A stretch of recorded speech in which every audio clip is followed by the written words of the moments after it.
Okay, then I have a little trick about the starting point of the mixing. Let me come back to live. Is the kick leveling. So there's a rule. I mean, there's a way to work things. And I never use the word rule, which is to start by putting your kick drum at -12 more or less. Why do we do that? Because, well, if you think about how sound works, having twice the same amplitude will give you a boost of 3 decibels, right? So if I have a kick that is playing at some level and I level match my kick with my bass, I get the kick at -12, the bass, same level, I'm getting at -9. And then if we think about the traditional way to send tracks for mastering, which is -6, it's not the average rule, but imagine I have still headroom to bring up the rest of the elements and not clipping my main output. And so when I start to put my kick around -12, it's not, you don't need to spend so much attention. Oh, it's -15, or if it's -10, it's fine. But in that ballpark, you know that you can have the final track that is still properly under the 0 decibel true peak. So you don't clip the output and you are able to send a proper file for mastering. This is a kind of easy rule. So what I'm going to do here is just play the thing. And look here, you see my kick here at -15. So let's put everything up to keep a bit the same balance until I'm reaching to this -12 something like that, right? So this is a starting point, and I selected all my channels, so I moved all the channels by the same amount of level. We see here -12, and here we still have some headroom if I unsolo everything.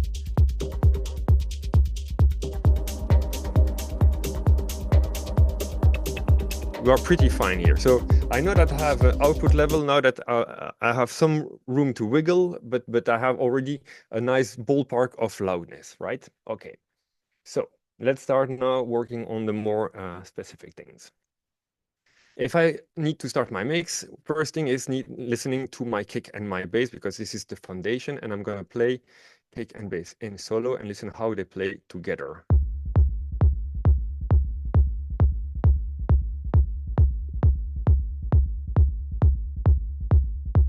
First thing I hear here in this kick and with this bass is kind of muddiness. There is a boominess, and the kick is fighting with the bass in terms of low-medium area. If I listen to the kick in solo, it's kind of high-pitched. If I were to put on a simple equalizer to look it up here, we have here something that is quite peaky around like 90 hertz, and I don't have that much energy in the low end, right? And so the first question I'm asking myself is, because kick and bass are always fighting for the low end, which element should get the most low end here? And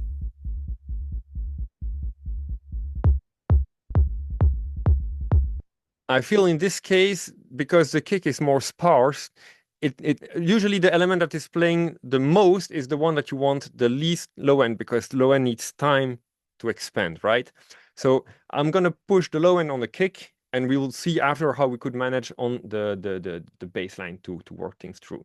So let me dial a shell VQ, and we're gonna try to bring up a bit of that low energy.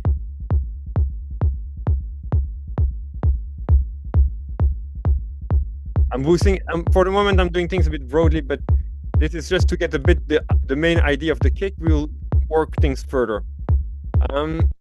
This is just to get a bit of the color, right? I have the bass working. This is fine. We'll see more later on.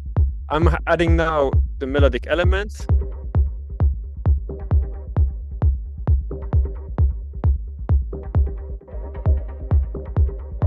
These are still pretty balanced.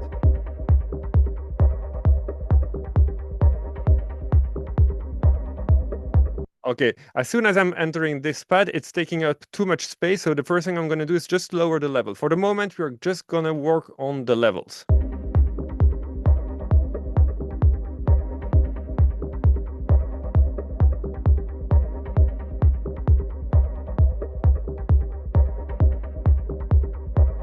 Adding the other one.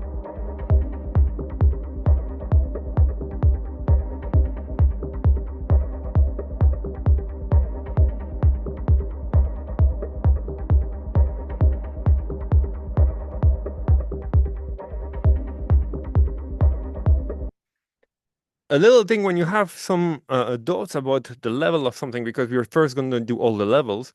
One nice trick is just to close your eyes, to click. If you have a controller, you do it with a controller, but even better with the mouse. You close your eyes, you click on the level, and just go down, and then adjust back.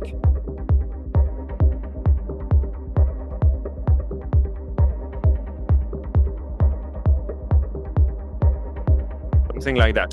So always getting back at the most silent part and then going a bit above, because if you just move a little bit range by range, you might be losing time and doing things over and over, while actually doing it a bit roughly first gives you just a direction.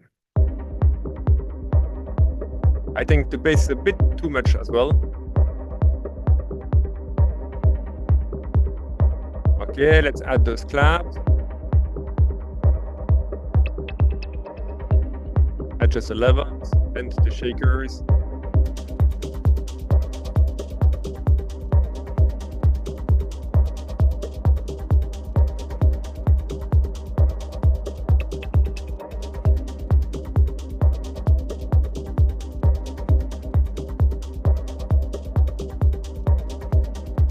So, okay, for now, this for me is working. It's a rough start, but we have a rough balance of elements. And why is this the first step to do? Is because, well, you can't play properly with low-cut filters and with EQs if the levels between the elements are not right, because maybe there is some sound that is masking another one because it's too loud, or another sound is masked because it's too quiet. So you need to EQ properly to EQ in context, and to EQ properly in context, you need to have the levels and the relationships between the different elements that are already working together, right? So we set roughly the levels of the backbone of the track, of the core elements, and now we're gonna look briefly about how we could enhance that with some EQing.